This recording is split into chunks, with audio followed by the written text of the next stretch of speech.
सम्माननीय सभामुख महोदय, मलाई आज गहिरोसँग महसुस भयो।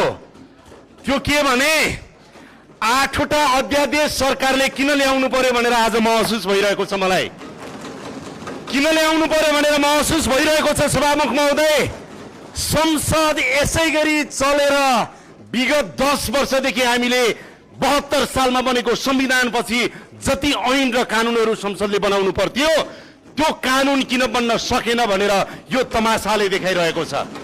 त्यसकारणले संसदीय तमासा जुन रूपमा हामीले देखाइरहेका छौं सधैँ सकारात्मक मात्रै हुँदैन।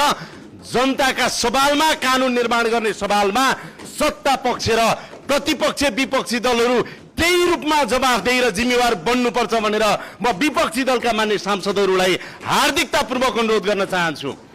आज यहाँहरूलाई म स्मरण गराउन चाहन्छु, आधा शताब्दी भएछ पर्यटन सम्बन्धी ऐन नबनेको, 48 वर्ष भएछ।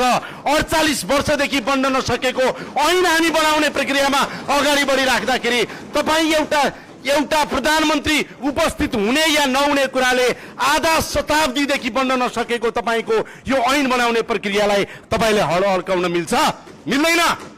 मिल्दैन। सम्माननीय सभामुख महोदय, त्यसैले म यहाँहरूलाई आग्रह गर्न चाहन्छु, संसद विपक्षीहरूले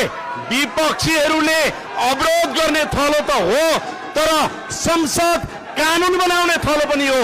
संसद कानुन बनाउने थलो पनि हो, यो स्मरण गराउन चाहन्छु। र हामी 48 वर्षदेखि बन्न नसकिरहेको यो कानुन बनाउनको लागि, ऐन बनाउनको लागि विधेयकमाथिको छलफलमा छौं र पर्यटनसँग सम्बन्धित यो विधेयकलाई अगाडि बढाउने सन्दर्भमा म विपक्षी दलहरूलाई सहयोग गर्नको लागि अनुरोध गर्दछु। सम्माननीय सभामुख महोदय, म भन्न चाहन्छु, खास गरेर यो विधेयक अगाडि बढिराख्दाखेरि पर्यटनका प्रकार, गन्तव्य, त्यस्तै गरेर पर्वतारोहणका कुरा र त्यस्तै गरेर यहाँहरूलाई म आग्रह गर्न चाहन्छु, क्यासिनो सम्बन्धी कयौं कुराहरू छन्, यसलाई संसदमा मात्रै नभएर गम्भीर रूपमा समिति र उपसमिति मार्फत लगेर गहिरो अध्ययन गरियोस् भन्ने पनि म अनुरोध गर्न चाहन्छु। धेरै धेरै धन्यवाद।